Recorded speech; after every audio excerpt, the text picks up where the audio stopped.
Nakaambang magpatupad ang Bureau of Fisheries and Aquatic Resources ng ban laban sa panghuli ng galunggong sa ilang lugar dahil unti-unti na raw itong nauubos. Ngayon pa lang umaalma na ang mga nagtitinda ng isda, gayon din ang mga mamimili. Balitang hatid ni Haji Rieta. 5 taon nang nagtitinda si Irene Tamay ng isda dito sa Balintawak Market. Ang isdang galunggong ang pinakamabili sa kanyang mga itinitindang isda. Pero posible na maapektuhan ang kanyang pagtitinda kung tuloy ang ipapatupad ang bagong kautusan ng Bureau of Fisheries and Aquatic Resources hinggil sa pagbabawal ng pagbebenta ng galunggong. Anong gagawin natin kung wala nang talaga? Pero hanggat maaari nga sana, yan ang hanap buhay namin. Siyempre, apektado kami pagka wala ng galunggong. Gaano ba kabili itong galunggong, mabenta ho ba ito? Halos talaga ang galunggong yan talaga rito ang nauubos. 9,000 pesos ang kapital niya sa pag-aangkat ng isda sa Navotas Fish Port. Umabot naman sa 500 pesos ang tubo nila sa maghapong pagtitinda.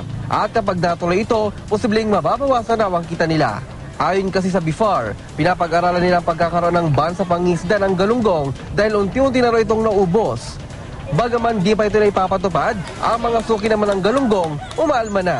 Si Aling Feli Muscuso na may karinderya sa Project 8 Quezon City, isa raw sa binabalik-balikan ng kanyang mga suki ay ang tindang pritong galunggong. Wala raw magbenta ng galunggong. Ano ang bibili namin kung wala ng galunggong? Di bangus na lang. Para mas mahal yata ang bangus, paano yun?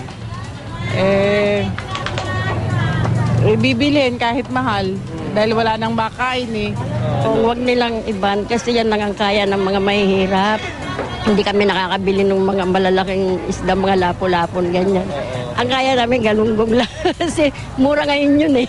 Nakasanayan na natin araw-araw. Oo, yun na, nakasanayan na. Sanay na kami araw-araw kahit galunggong okay na sa amin eh. Sa Balintawak Market, 80 pesos ang presyo ng 1 kilong galunggong na regular size.